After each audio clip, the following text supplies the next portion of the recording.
mieux qu'une chaîne, un monde.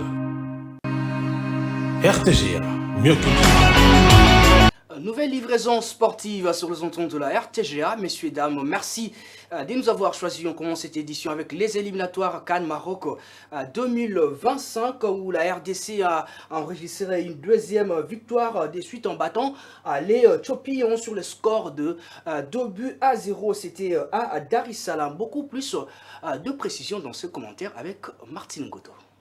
Les léopards seniors de la RDC se sont débarrassés tant bien que mal de l'Éthiopie ce lundi 9 septembre 2024 au stade Benjamin Kampa à Dar es Salaam en Tanzanie à l'issue d'une rencontre engagée comptant pour la deuxième journée des éliminatoires de la Coupe d'Afrique des Nations Maroc 2025. Très motivés à faire encore mieux après leur succès à Kinshasa contre la Guinée-Conakry, les poulains de Sébastien de Sabre ont commencé cette explication avec une grosse énergie aux dépendants des efforts fournis par le milieu de terrain Samuel Moutoussamy et Charles Piquel. C'est ce qui plonge les Congolais dans une lourdeur énorme, source de fébrilité défensive du côté de la RDC au cours de la première période. Après le vestiaire, les Congolais ont multiplié de stratégies pour éblouir l'équipe adverse. Sur un coup de téléphone de Joris Kayembe pour Théo Bongunda, piste la muraille défensive éthiopienne. D'une volée bien ajustée, son ballon à travers son pied gauche trompe ainsi le portier adverse.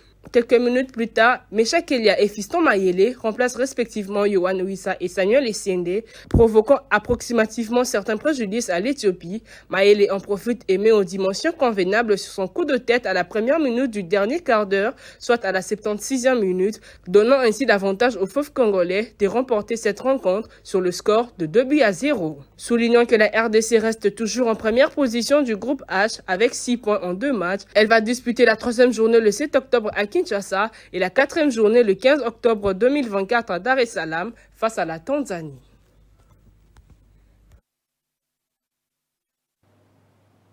Je rappelle qu'en classement provisoire après des journées, retenez que la RDC occupe la première place avec 6 unités. À ce qui concerne toujours la deuxième journée, côté autre résultat, retenez que la Guinée et la Tanzanie qui sont logés dans le même groupe avec la RDC en victoire de la Tanzanie en 2-1 contre la Guinée. Côte d'Ivoire, Tchad, victoire de la Côte d'Ivoire comme vous le voyez, 2-0. Angola qui a battu les Soudans côté groupe F sur les scores de 2-1. L'Ouganda a battu également l'équipe de Congo au Brazzaville sur les scores de 2-0. Madagascar, Comores, un but partout. Niger, Ghana, un but partout et également. On va rentrer au pays pour parler partenariat Illico Cash, Ligue nationale des football à quelques jours du lancement de la 30e édition de la Ligue nationale de football qui sera d'ailleurs désormais, qui s'appellera Illico Cash Ligue 1. L'annonce a été faite au cours d'une conférence de presse tripartite. Comme je l'ai dit, Illico Cash, l'INAFOOT, FECOFA, le précision dans ses reportages. C'est à quelques jours du démarrage de la 30e édition du championnat national 2024-2025 que la Rabobank via son produit Illico Cash et la LINAFOOT ont tenu un point de presse lundi 9 septembre dans la salle Majesté 1 de l'hôtel Hilton à Gombe. Une édition pas comme les autres avec la hausse de 50% de la cagnotte, soit 150 000 $, une prime de tous les clubs participants à Illico Cash Ligue 1, un prix de l'homme du match dans chaque rencontre et le nouveau kit des arbitres, a expliqué le président de la Ligue nationale de football, Maître Bosco Mou. Et que dorénavant, ce championnat va s'appeler Illico Cash Ligue 1. La cagnotte de l'équipe championne a été relevé. Le champion recevait 100 000. Cette saison, on lui a ajouté 50 000 au-dessus. Mais tout en vous informant, pour dire que chaque club recevra une petite quote-part. Avec cette cagnotte, nous avons décidé de pouvoir habiller les arbitres. De leur côté, Maître Christian Mayele, conseiller juridique Illico Cash, et Hugues Emmanuel Chibanda, responsable expérience client Illico Cash, ont expliqué également les modalités pour un bon accompagnement sur la traçabilité billetterie avec Illico Cash produit Rabobank. Pour parler de la billetterie, il faut noter que le seul moyen pour y parvenir, c'est déjà de télécharger l'application Illico Cash, le porte-monnaie électronique, de souscrire à cette application qui vous donne la possibilité de transacter 100% gratuitement en francs congolais. Et vous pourriez également l'utiliser pas seulement pour le football, mais aussi pour utiliser cela domestiquement chez vous, dans votre foyer, quand il s'agit de utiliser en termes de porte-monnaie électronique, réabonnement et ainsi de suite. Un partenariat qui marque un tournoi décisif pour le football congolais, désormais rebaptisé Illico Cash Ligue 1. Et toujours au cours de cette conférence de presse, Bosco Mourou, président de la Linafoot, a promis que les calendriers de cette 30e édition de la Ligue nationale de football sera publié ce jeudi 12 septembre, sauf changement des dernières minutes. Suivant le président de la Linafoot, Bosco Mourou. Nous voulons commencer ce championnat le week-end du 27, 28 et 29 septembre.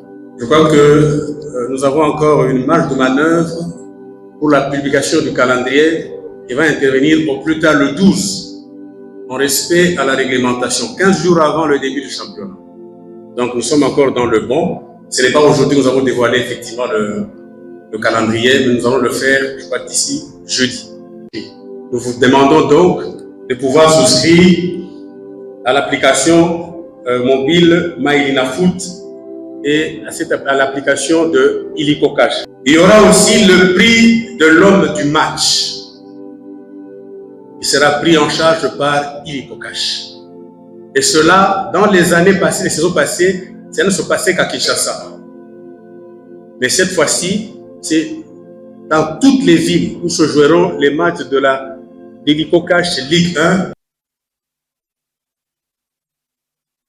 Rendons-nous cette fois-ci à Chikapa où le football est des retours, surtout avec les grands derbies qui s'est joué entre Dibumba et Las Mécano qui se sont quittés sur le score des parités.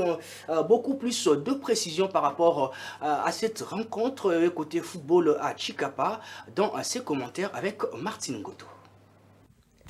La Dibumba et l'AS Mécano se sont neutralisés sur le score de 2 buts partout ce dimanche 8 septembre 2024 dans le cadre du derby de Chikapa au stade Kanzala. Ce derby de longue date a été aussi l'occasion pour les amoureux du ballon rond de faire un plaidoyer sur l'état de cette installation qui n'est pas en bon état afin de pouvoir recevoir un match de football.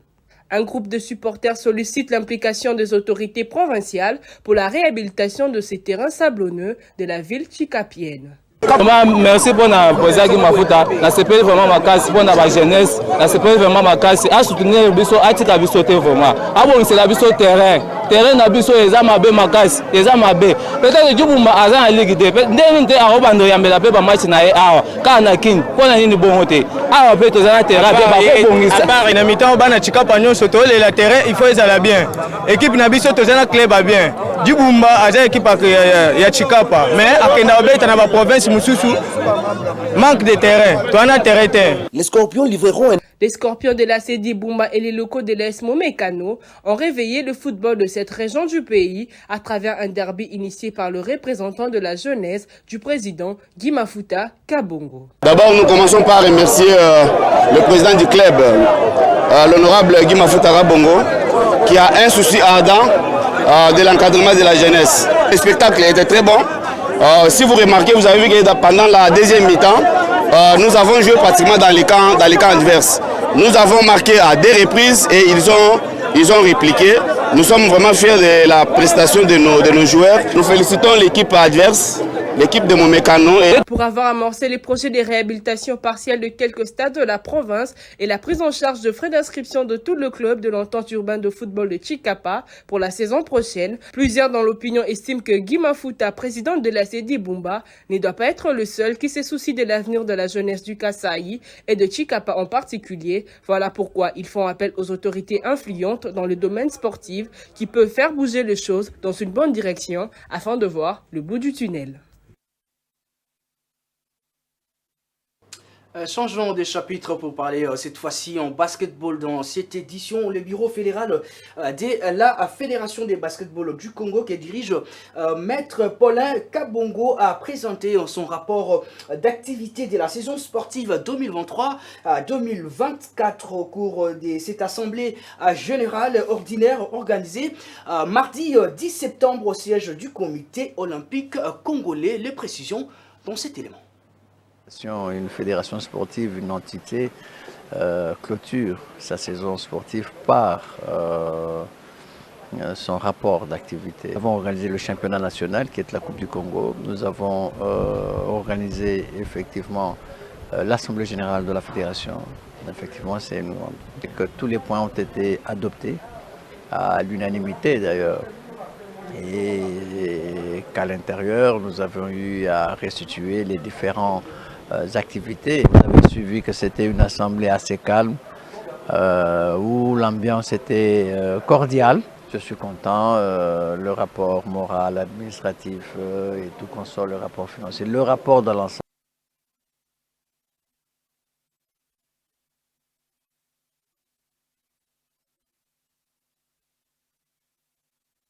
Édition où la fédération congolaise de taekwondo a annoncé l'Open international à Kinshasa en collaboration avec la structure DC Sport du 29 octobre au 3 novembre prochain. Les conditions de participation sont telles que les clubs doivent envoyer les noms de leurs athlètes ainsi que les catégories de chacun. L'enregistrement va démarrer le 15 septembre afin de permettre à l'organisateur de prendre les dispositions liées à la logistique ainsi que les logements. Volleyball à présent, on va conclure complètement avec cette édition. La Ligue de volleyball des Lolawa a été reçue en audience par les ministres provinciaux des sports Simon Fana Mousangou au cours de leur échange. La Ligue AI a présenté ses projets et ambitions de la saison sportive et surtout 2024-2025. On rappelle que 3 clubs vont participer à la 20e édition de la Coupe du Congo et la Coupe d'Afrique zone 4 prévue au Congo aux voisins. Les précisions. D'abord, le président Maître a tenu à vous féliciter. Le sport fait partie des tâches modernes de l'État à travers la formation physique, sportive que le sport apporte. Il essaie de détendre. Il faut même ajouter que le sport joue un grand rôle d'unification des différentes composantes de la population. Renforcer aussi vos partenaires pour vous soutenir en dehors de la contribution du pouvoir public. D'ailleurs, le pouvoir n'intervient que lorsque vous voulez vous déplacer. Mais au quotidien, je sais comment vous en direz. Moi, j'en ai l'expérience. Comptez aussi sur notre vertu, sur notre volonté d'abord, notre volontariat qui nous a toujours caractérisé. Je vois au nom de l'autorité provinciale, nous pouvons vous encourager.